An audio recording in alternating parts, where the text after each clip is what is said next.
কেমন আছেন সবাই? নজমুল আলবাব চলে এলাম কথা বলতে। তুঘলককে নিশ্চয়ই চিনেন। বাংলাদেশের এমন কোনো মানুষ নাই যে তুঘলককে চেনে না। তুঘলক কোনো মানুষ, কোনো পশু, কোনো বস্তু ধারণা নাই এমন মানুষও তুঘলককে চেনে, মানে শব্দটা চেনে। তো তুঘলক তো আসলে একজন মানুষ, সেটা তো আমরা সবাই জানি।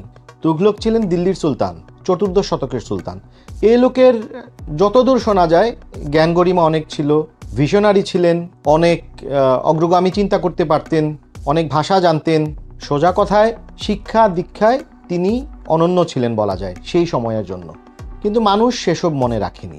মানুষ মনে রেখেছে তার অদ্ভুত সব কাণ্ড কারখানার জন্য। কি ছিল সেই অদ্ভুত কাণ্ড কারখানা? লম্বা তালিকা পাবেন ইতিহাসের পাতায় পাতায়। সবচেয়ে আলোচিত উল্টাপাল্টা কাজ হলো রাজধানী স্থানান্তর। দিল্লি থেকে 600 মাইল দূরে নিজের জন্য একটা রাজধানী করেছিলেন, তার নাম দিয়েছিলেন দৌলতাবাদ।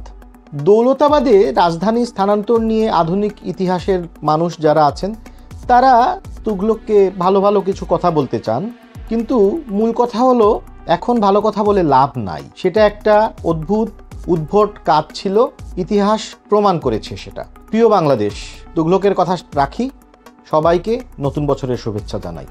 মাত্র কয়েক ঘন্টা, এরপরে নতুন বছর চলে আসবে, 2024 বিদায় নেবে। 2024 বাংলাদেশের ইতিহাসের খুবই মর্তবাময় একটা বছর। 2024 হলো সেই বছর যে বছরে আপনিও টুটটুট খেয়েছেন, আমিও টুটটুট খেয়েছি, পুরো দেশ টুটটুট খেয়েছে।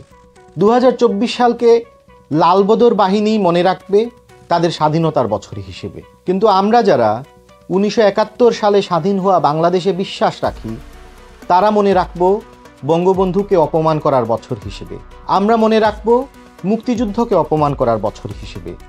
আমরা 2024কে মনে রাখবো বাংলাদেশের স্বাধীনতার একটা কালো তিলক হিসেবে। আমরা মনে রাখবো বাঞ্চ অফ তুঘলকের শাসন ক্ষমতায় আরোহণের বছর হিসেবে। প্রিয় জনগণ, আপনারা কি বুঝতে পারছেন? কাজ সারা হয়ে গিয়েছে, আপনার কাজও সারা হয়েছে, আমার কাজও সারা হয়েছে, পুরো বাংলাদেশের কাজ সারা হয়েছে। শেষ করার আগে ফিরে যাই তুঘলকে। তুঘলককে মনে রেখেছে মানুষ তার উল্টাপাল্টা কাজের জন্য, অথচ লোকটা নাকি শিক্ষিত ছিল, লোকটা নাকি জানতো অনেক। এই লোকটাকে মানুষ মনে রেখেছে মানুষকে লটকে রাখার জন্য। এই লোকটাকে মানুষ মনে রেখেছে একজন অন্ধ যে দিল্লি ছাড়তে পারেনি, তাকে টেনে হিচড়ে দৌলতাবাদে নিয়ে যাওয়ার জন্য। এটাই তুঘলকি কাণ্ড। আর আপনারা লাল বিপ্লবের মাধ্যমে লাল বদরদের আপনার মাথার উপর বসিয়েছেন। বাঞ্চ অফ তুঘলকস এখন আপনাদের মাথায় ছড়ি ঘোরাবে 2025 সাল জোড়ে। হয়তো তার ওপরে ঘোরাতেই থাকবে, কারণ আপনারা তাদেরকে মাথার ওপর আদর করে বসিয়েছেন। কেমন যাবে আপনাদের এই সময়কাল? আপনারা তো জানেন কাদেরকে আপনাদের মাথার উপর এনে বসিয়েছেন।